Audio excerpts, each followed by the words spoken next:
ଏଇଠି ମୋ ପୁଅ ଅଙ୍ଗନବାଡ଼ିରୁ ଆସିକି ଡ୍ରେସ୍ କ'ଣ ଓହ୍ଲେଇବ ତା ବାବାଙ୍କ ହାତରେ ଅଣ୍ଡା ଧରି ଦେଇଯାଇଛି। ତା ବାବା ଦେଖୁଛନ୍ତି କ'ଣ ଫଟେଇ ଦେଇଛି, ନା ଫଟେଇ ନାହିଁ। ତ ଏଇଠି ଡାକିକି ନେଉଛି, ବାବା ଆସ ମୋତେ ଟିକେ ଚାଟ୍ କିଣିଦିଅ, ମୁଁ ଚାଟ୍ ଖାଇମି। ସମସ୍ତେ ଖାଇଲେଣି ମୋ ସାଙ୍ଗ ପିଲାମାନେ।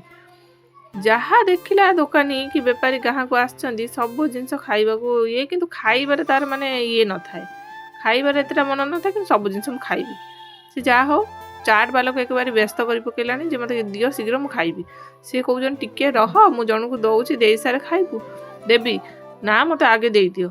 ଚାଟ୍ ଦେବା ପରେ ଦେଖିବେ କେମିତି ଚାଟ୍କୁ ଆଗେ ପିଇଯିବ।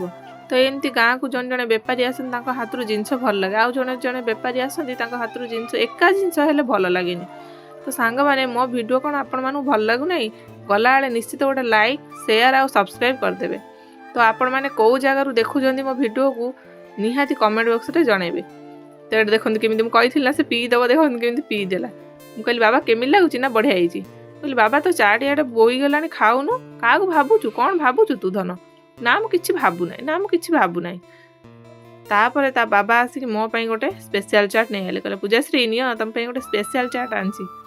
ତ ମୋ ହାତକୁ ଧରିଦେଲେ, କହିଲେ ନିଅ ନିଅ ତମର ଆସିଗଲା। ମୁଁ କହିଲି ହଉ ତାହେଲେ ଚାଟ୍ର ମଜା ନେବା ଆଉ।